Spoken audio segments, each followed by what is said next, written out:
السلام علیکم ورحمۃ اللہ وبرکاتہ۔ وعلیکم السلام ورحمۃ اللہ وبرکاتہ۔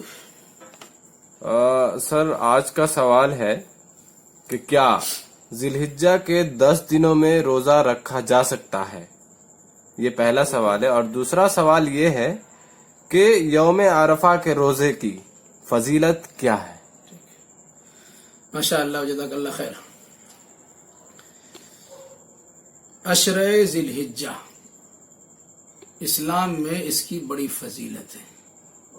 رسول اکرم صلی اللہ علیہ وسلم کے فرمان کے مطابق ان 10 دنوں میں جو بھی عمل کیا جائے گا اس کا ثواب عام دنوں کے بالمقابل زیادہ ہوگا۔ یہاں تک کہ جہاد فی سبیل اللہ بھی ان دنوں کی عبادتوں کے مقابلے میں کھڑا نہیں ہو سکتا ہے، اللہ کی کوئی انسان جان و مال سے جہاد کیا اور شہید ہو گیا تو اس کا درجہ مسلم ہے۔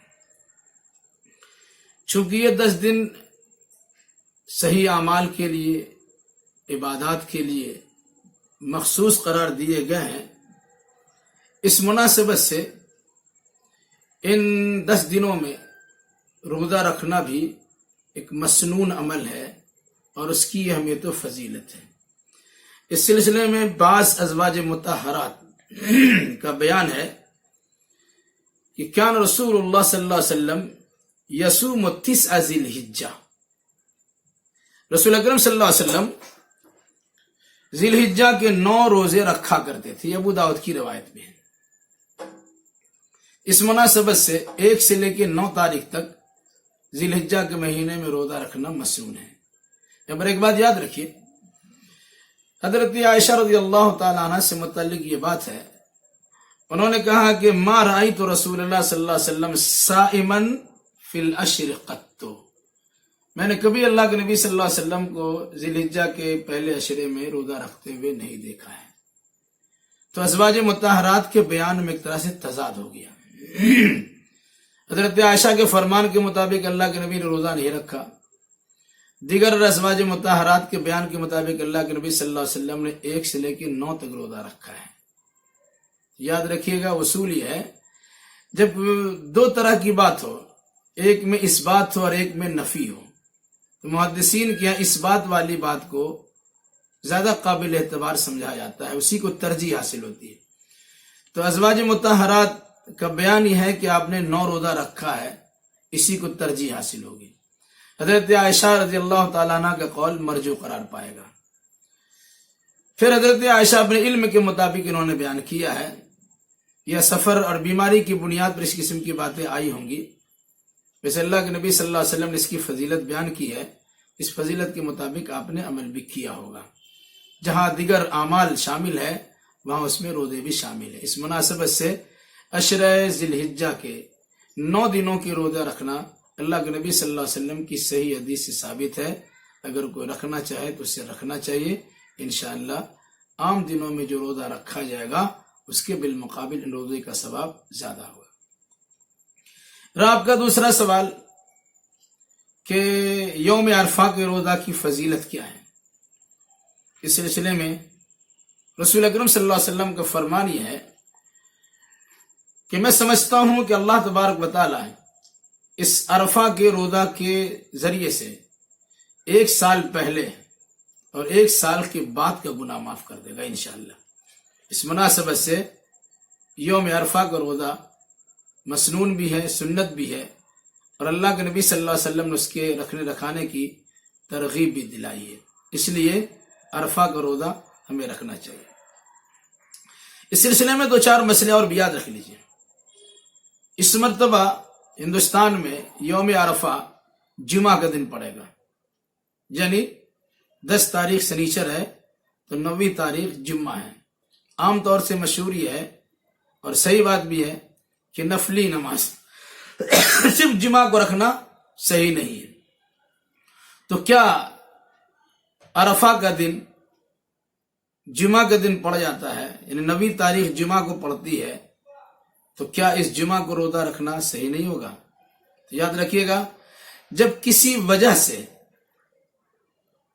یہ چیز کسی وجہ کی بنیاد پر جب بات آتی ہے تو اس کا اعتبار اس معنی کر کے ہوتا ہے کہ وہ سببی عبادت ہے، اس کو کرنے میں کوئی حرج نہیں ہے۔ ویسے عام دنوں میں صرف جمعہ کا روزہ رکھنا منع ہے، لیکن یہ آپ کے لیے ایک مخصوص تاریخ آ رہی ہے، یعنی 9 ذی الحجہ، جس 9 ذی الحجہ میں روزہ رکھنے کی تاکید کی گئی ہے، اس مناسبت سے اگر جمعہ کا دن بھی پڑ جائے تب بھی روزہ رکھنے کی اجازت ہے، اس میں کسی میں کوئی حرج نہیں۔ ایک بات یہ بھی یاد رکھیں کہ جو انسان 1 سے لے کے 9 تاریخ روزہ رکھے گا وہ تو لگاتار ہی رکھ رہا ہے، اس کو جمعہ سنیچر کا کوئی اعتبار ہی نہیں ہے۔ ایک اور بات یاد رکھیں، جہاں بہت بڑا مسئلہ چھڑا ہوا ہے، لوگ اختلاف کرتے ہیں کہ عرفہ کو روزہ کب رکھا جائے۔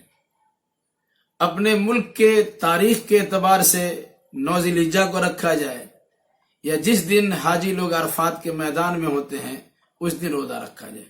تو کچھ لوگوں نے یہ کہا کہ جس دن حاجی لوگ عرفات میں ہوں گے اس دن عرفہ کو روزہ رکھا جائے گا، اور کچھ لوگوں نے یہ کہا کہ نہیں، اپنے اپنے مقامی وقت اور تاریخ کے لحاظ سے جو 9ویں تاریخ ہوگی، 9ویں تاریخ کو ذی الحجہ کی 9ویں تاریخ کو عرفہ کا دن کہا جاتا ہے، تو اپنے اپنے ملک کے اعتبار سے 9ویں تاریخ کو بھی روزہ رکھیں گے۔ گویا 9 تاریخ کو روزہ رکھنا ہی مناسب ہے اپنے ملک کے اعتبار سے۔ ویسے کچھ لوگوں نے یہ بھی کہا کہ اختلاف کو رفع کرنے کے لیے 8 اور 9 دونوں رکھ لیا جائے، تاکہ مملکت عربیہ میں جو عرفہ کا دن یہاں کے اعتبار سے 8 تاریخ کو واقع ہوتا ہے، تو وہاں کے لحاظ کرتے ہوئے 8 تاریخ کو بھی روزہ ہو گیا، اور یہاں کا اعتبار کرتے ہوئے 9 تاریخ کو بھی روزہ ہو گیا۔ دونوں پر عمل کیا جا سکتا ہے۔ ویسے اگر کوئی انسان اپنے ملک کے اعتبار سے 9 ذی الحجہ کو عرفہ کو روزہ رکھتا ہے تو یہ زیادہ بہتر ہے۔ یہ مسائل ہے عرفات کے روزہ سے متعلق، اور ساتھ ساتھ ذی الحجہ کے ابتدائی 10 دنوں سے متعلق۔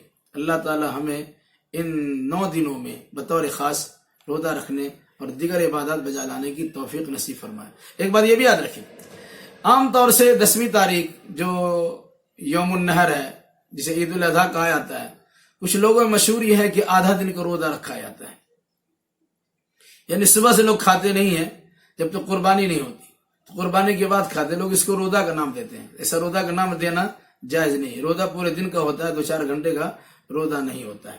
اس مناسبت سے مسنون طریقہ یہ ہے کہ عید الفطر میں آدمی کھا کے عیدگاہ جائے، اور عید الاضحیٰ میں عیدگاہ سے آنے کے بعد اگر آپ نے قربانی کی ہے تو قربانی کے جانور میں سے گوشت یا کلیجی وغیرہ کھائیے، یہ زیادہ بہتر ہے۔ اس کو مگر روزہ کا نام نہیں دیا سکتا ہے، کیونکہ سال میں 5 روزہ رکھنا حرام ہے۔ عید الفطر کا 1 روزہ اور عید الاضحیٰ میں 4 روزے منع ہے۔ تو عید کا دن، یوم النحر عید کا دن ہے، اس میں روزہ نہیں رکھ سکتے ہیں۔ آدھا روزہ تو ہوتا بھی نہیں ہے، لوگ اس کو آدھا روزہ بولتے ہیں، ایسا بولنا صحیح نہیں ہے۔ اللہ تعالی ہم سبوں کو نیک سمجھ کے توفیق عطا فرمائے۔ آمین۔ السلام علیکم ورحمۃ اللہ وبرکاتہ۔